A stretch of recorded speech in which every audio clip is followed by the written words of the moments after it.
Welcome to another episode of The Dissection.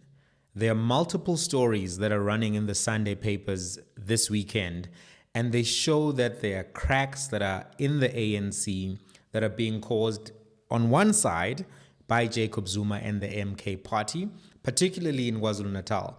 But on the other side, they also show that the factional fights for who will be the next leaders of the ANC at the 2027 conference are beginning to manifest more and more. And looking at where we are in the calendar, 2024 is over. We're going into 2025. There are 2 years to the ANC conference, and already people are beginning to take strategic positions. So what's the first story that is captivating Sunday Times, Sunday World, all of those publications? And the story is as follows. The ANC provincial secretary in KwaZulu-Natal, Bheki Mtolo, apparently is in hot water with President Cyril Ramaphosa, and he himself is lashing out at President Cyril Ramaphosa and Fikile Mbalula because he's fighting for his survival. He's fighting for the survival of the provincial executive committee. So a clip has gone viral. Apparently it's from Thursday of Bheki Mtolo blaming President Ramaphosa and Mbalula for the poor performance of the ANC nationally. Here's what he had to say. Yabona comrade, ANC comrade national ithole 40%. National. Meaning NEC lost the country for 40%. In National Executive Committee, Elito Babu Ramaphosa, Babu Mbalula, lost the country for 40%. They must take that responsibility. Now we are taking our own responsibility, it's not Zuma, of losing the province to 17%. Well, those comments certainly would not have made him any friends within the Cyril Ramaphosa camp, particularly with those who are looking to succeed Cyril Ramaphosa at the next conference and who are aligning themselves with Ramaphosa, with the markets, and with the GNU. But he's not particularly wrong in the argument that he's making, because if there is any discussion around accountability in KwaZulu-Natal by the ANC Provincial Executive Committee, that level of conversation also has to go upwards, because the ANC has dropped under Cyril Ramaphosa from 62 to 57 to 40. And in as much as KZN may have to account for its role in that, the national level may also have to account for their role in that, because even though the last period of growth of the ANC was under Bheki, where they went from 62 in 94, then they went to 66, then they went to 69, the growth happening under Bheki. The loss of support under Zuma, in part, was due to the formation of COPE, which was backed by Bheki post the Polokwane conference. Because if you remember, at Polokwane, what happened was Bheki lost and he was disgruntled. We saw Terralikota Mbazima Shilowa form COPE. And in fact, if COPE had not actually formed, it's very likely that the ANC would have gone past 70%, because COPE had 7% of the vote and Zuma had 65% of the vote. You tally that, you're on 72%. Of course, in the next election, they did drop from 65 to 62. So Zuma did have electoral losses, but the electoral losses were not as significant as what we saw. And the next electoral losses were as a result of the emergence of EFF, which then took 6%. So if you look at that EFF ANC block as well, that takes you to 71%. So the real losses of the left actually happened more significantly under President Ramaphosa than they did, in the post-Mbeki era under Zuma, if you will. So having said that, that's the first set of reporting that has come out, this kind of spat around the electoral outcomes. But apparently there's a report that is being reported on by Sunday Times and Sunday World that has been banned. And it has been banned because it has apparently given MK party credit for doing well in KwaZulu-Natal. And the president has not been happy about that. And he has ordered the destruction of all copies. Apparently, and this is what the reporting is saying, is that President Cyril Ramaphosa is furious with the ANC KwaZulu-Natal Provincial Executive Committee because of the report which was presented by Bheki Mtolo, who is provincial secretary, as I mentioned before, where he said that the party's weakness in KwaZulu-Natal is as a result of the popularity of Jacob Zuma and as a result of the weakness of President Cyril Ramaphosa. He apparently was stunned by this.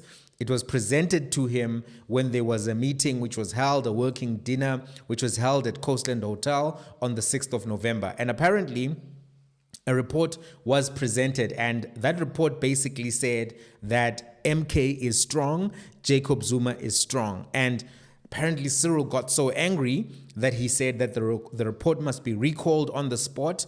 All members must return the copies. It was reported that an instruction was given that all of the contents of the report are sealed and must never be reported. Apparently this report was so irritating that Cyril Ramaphosa actually asked, is this an MK report or an ANC report? He asked, why are you promoting MK? I'm ashamed as the president of the ANC that if such a report were to ever leak. And then he said it must be banned and burned and never see the light of day. Apparently this is what he said. This is what is being reported in Sunday Times and Sunday World. So it seems as if all ANC KZN PEC members were told to return the copies that they had of the report. And this was audited because there were people who had attended the meeting, signed the register, and before anyone could leave the room, they had to return the report. So this is what has been reported.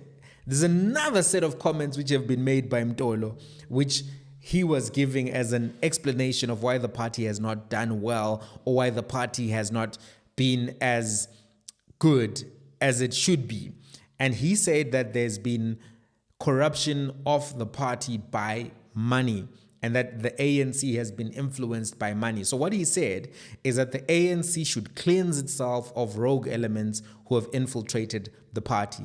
He said that many members see membership of the ANC as a means to advance their personal ambitions, to attain positions of power, and to access resources for their individual gratification. He said that the issues of leadership dividing the province are not of a political nature, that they have revolved around access to resources, people positioning themselves and trying to dispense patronage and to access tenders, basically. He said the ANC is captured and rogue elements are buying membership cards for people to serve as voting cows. He says, in essence, these people who are coming to the branch meetings are not members of the ANC, and that's why they don't vote for the ANC. They are bought, and their sole role is to vote in BGMs and conferences, and that when it comes to the national elections, they don't vote for the ANC.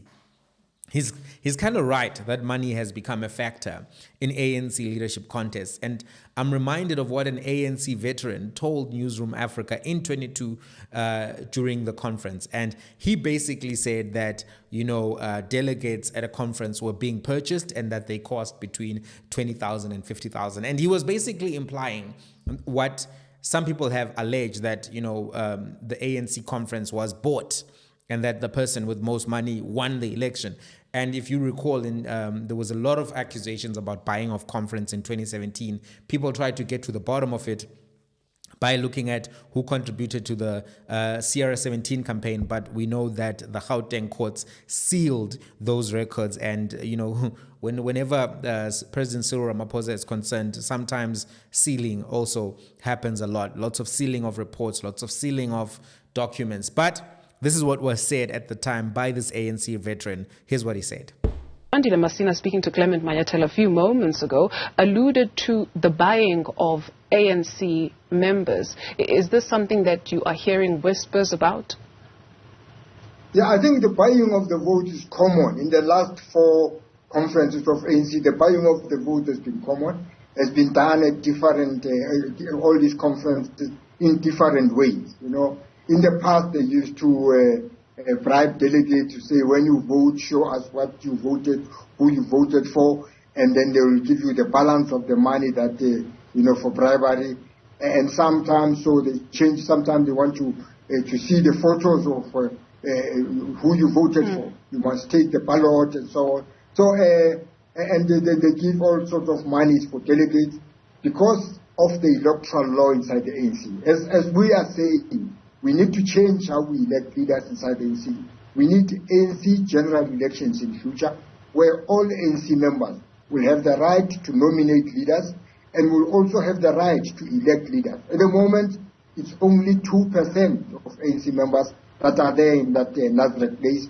That 4,000 you're talking about is 2% of ANC members. 98% of ANC members are not there, including myself, of course. I'm not there, but somebody is going to vote on my behalf. So one delegate has power to vote for 50 people. And this is why when you buy that delegate, you actually buy 50 votes. And this is why we need to change the system. Tata Mokwale, what's the going rate for a vote? How much does a vote go for? It fetches for how much, typically?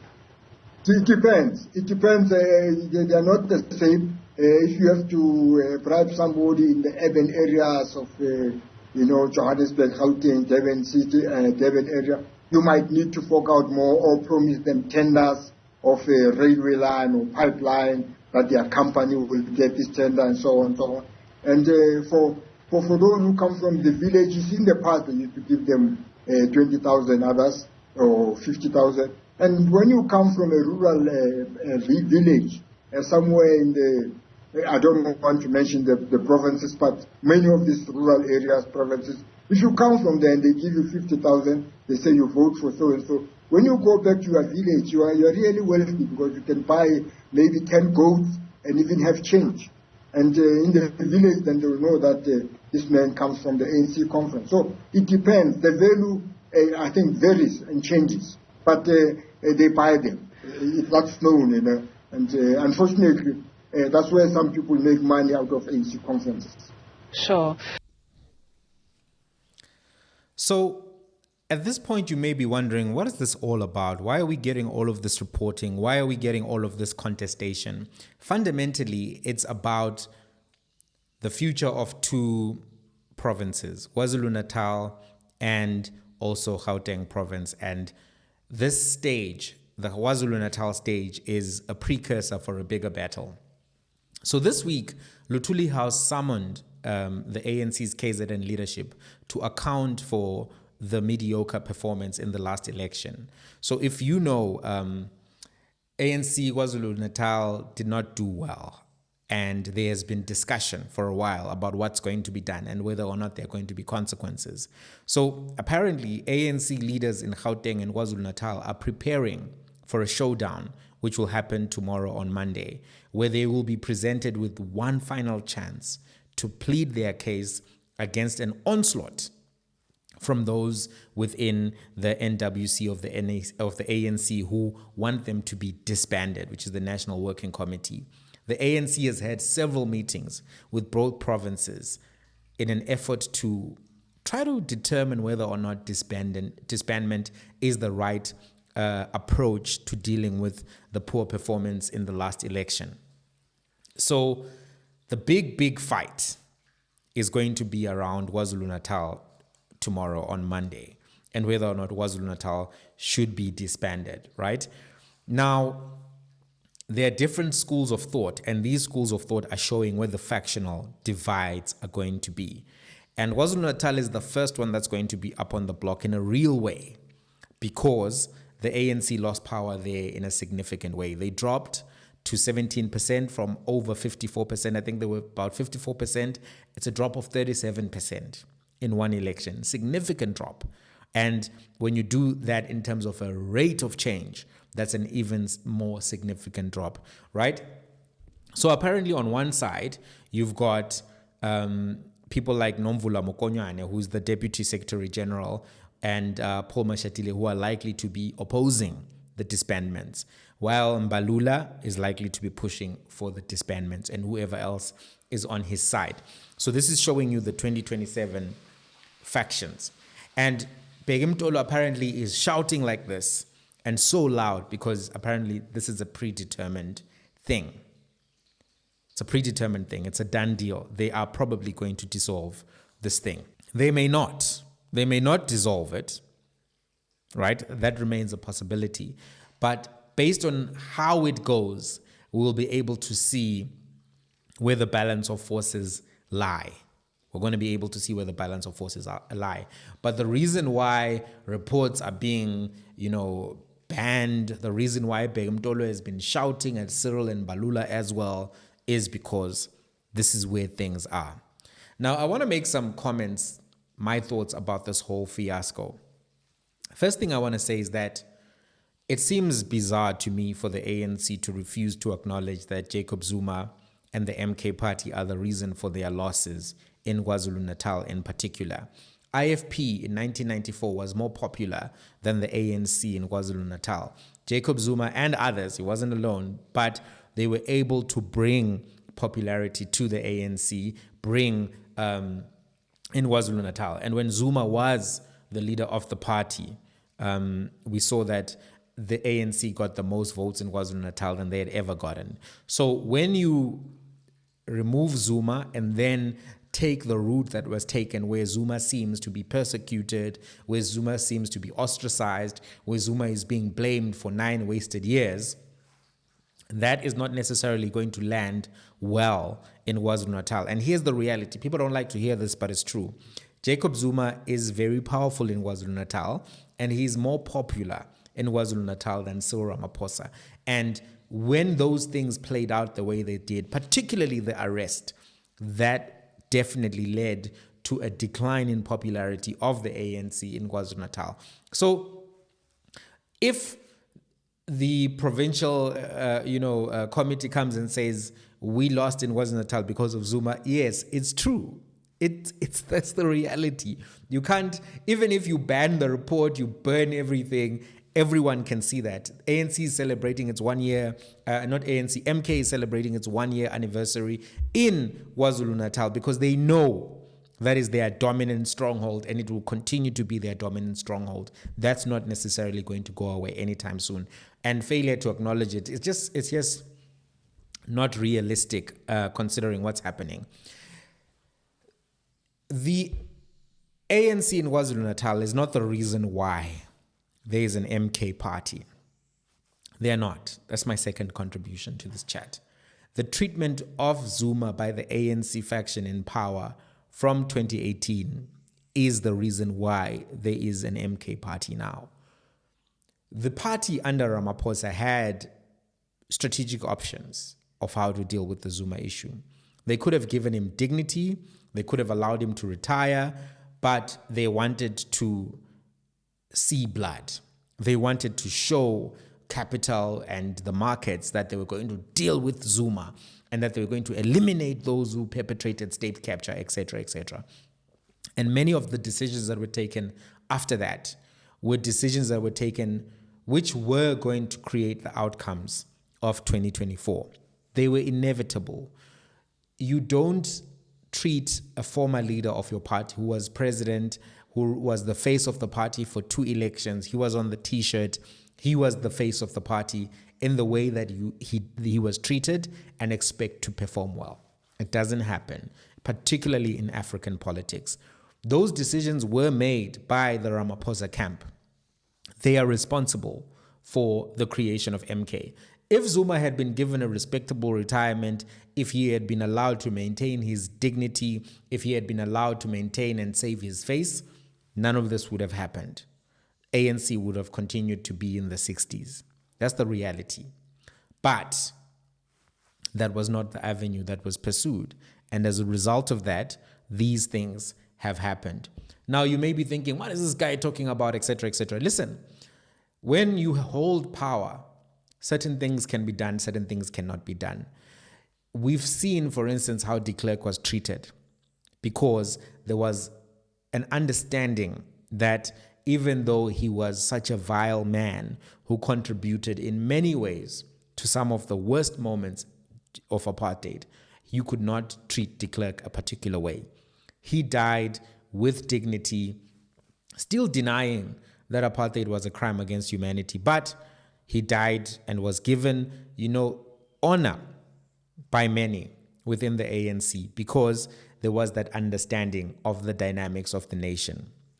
Now, why would you then pursue a different approach to Zuma, knowing that there's still, fissures within the country, that there are still some undercurrents within the country of various disgruntlements and happiness?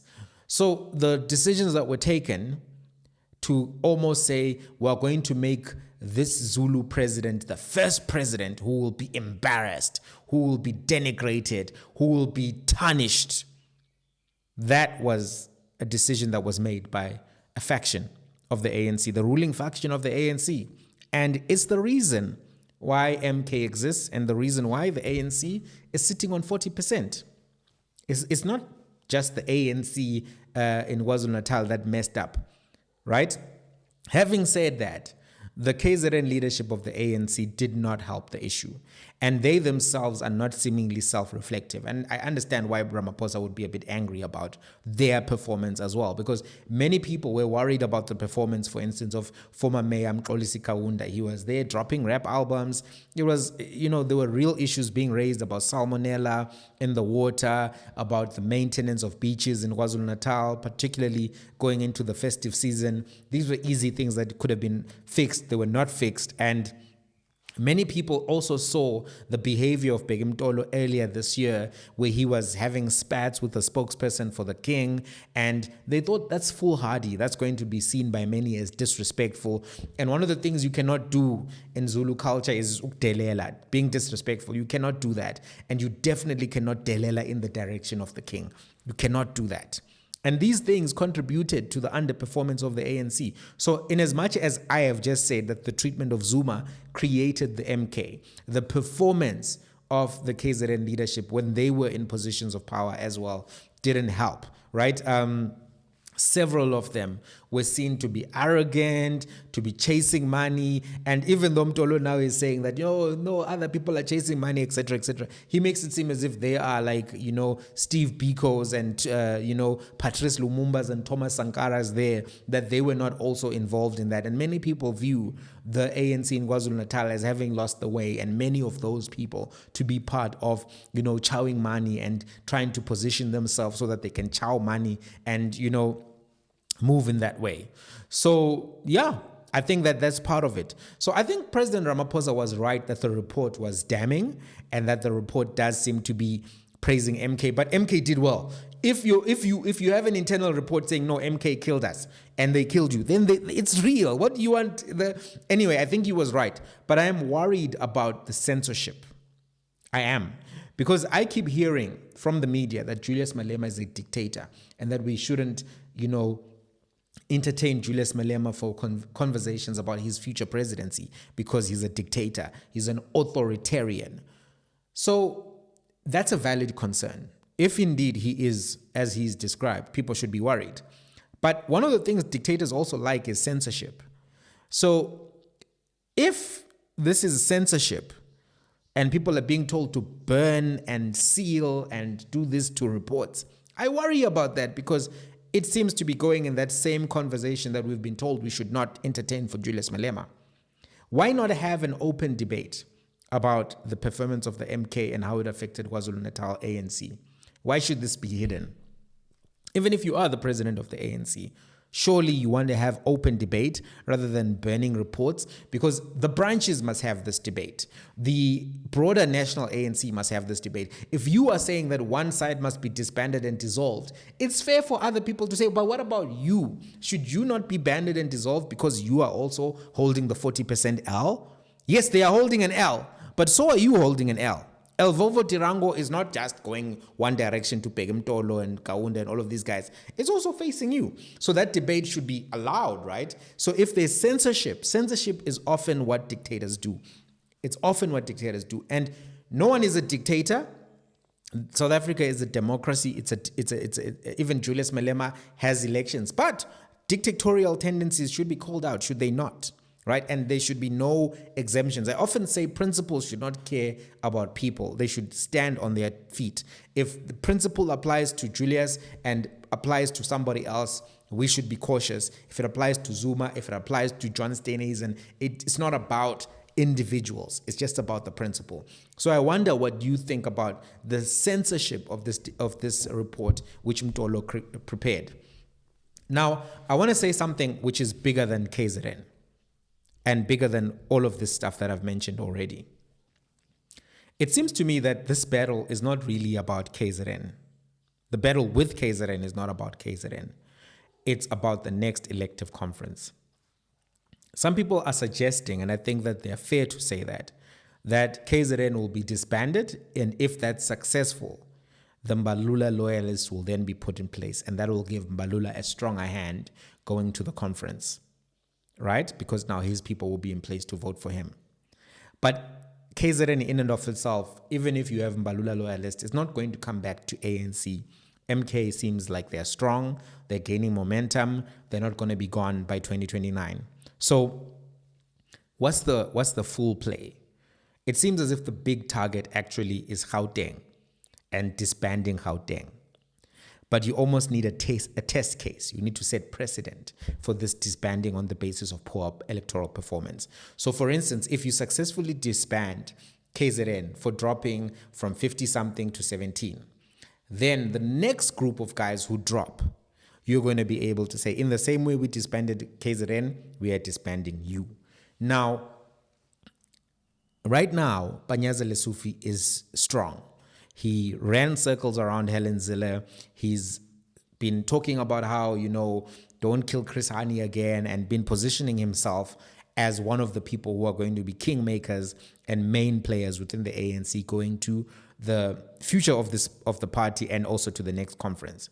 But he has a big hurdle coming up, and that hurdle is local government elections. If Panyaza and Gauteng perform poorly in the local government elections, this will weaken Panyaza. It will weaken also Mashatile to a degree. And this will pave way for Mbalula then to come and say, hey, there's precedent. We need to disband you guys. You did poorly. And then he removes the biggest threat for himself and his faction, puts loyalists who are going to, manufacture outcomes that he would like to see at conference. The markets are going to have a choice in terms of who do they back, the billionaires who are playing GNU politics, because they understand, even if ANC drops to 30, if DA can keep their 20, you still do another GNU continua, right? GNU continua, not Aluta continua, GNU continua. And you can do that in 2029 with maybe Mbalula, Lamula, Mabuyane as the faction that rises to the top of the ANC leadership. So if Panyaza and them do poorly in local government elections, Mbalula will then summon them in the same way that he summoned KwaZulu-Natal. Guys, explain yourself. They won't be necessarily giving an answer that will make them happy. Then they'll say, you guys are disbanded. This is the fight. It may not play out like this because in politics, things change. And if you disband KwaZulu-Natal, that can actually create ripple effects, which will make people then counterattack fast before you can eliminate them, which is why we're seeing a lot of these fights happening now, right?